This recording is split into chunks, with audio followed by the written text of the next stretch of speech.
దేవుని వాక్యాన్ని మనం ఎక్కడ నేర్చుకోవాలో అక్కడే నేర్చుకోవాలి, కానీ ఎక్కడ పడితే అక్కడ నేర్చుకుంటే రాదండి.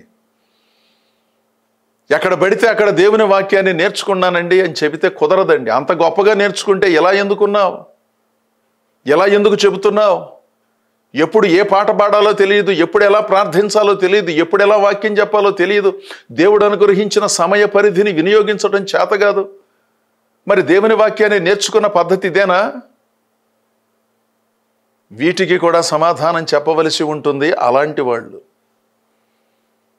దేవోక్తులలో మొదటి మూలపాఠములను మీకు నేర్పవలసి వస్తుంది. మీరు పాలు త్రాగవలసిన వారే గాని బలమైన ఆహారము తినగల వారు కారు.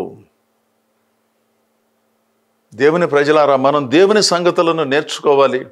దేవుని సన్నిధికి వచ్చినప్పుడు భక్తుడైన దావీదు చెప్పినట్లుగా, పిల్లలారా మీరు వచ్చి నా దగ్గర నేర్చుకోండి, దేవుని యందలి భయభక్తులు మీకు నేర్పేదను.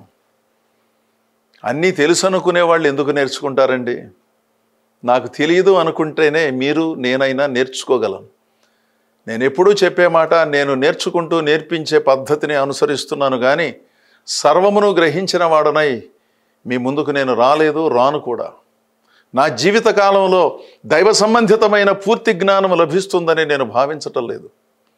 అసలు నేను ఎరిగిన సంగతులను అనుసరించడమే ఒక గొప్ప సాహసోపేతమైనటువంటి చర్యగా నాకు అనిపిస్తోంది. ఆలోచించండి. యథార్థమైన మనస్సుతో, నిర్మలమైన మనస్సుతో, అనవసరమైన హడావిడి ఆర్భాటాన్ని పక్కన పెట్టి నిజాయితీగా మనతో మనం ఆలోచించి దేవుని సన్నిధిలో ఇంకా నేర్చుకోవలసిన సంగతులను నేర్చుకుంటే దేవుడు మీకు స్వస్థతను, సమాధానమును, సంక్షేమాన్ని అనుగ్రహించి మహోన్నతంగా నడిపిస్తాడు. దేవుడు మిమ్మలను, మీ కుటుంబాలను బహుగా దీవించునుగాక. ఆమేన్.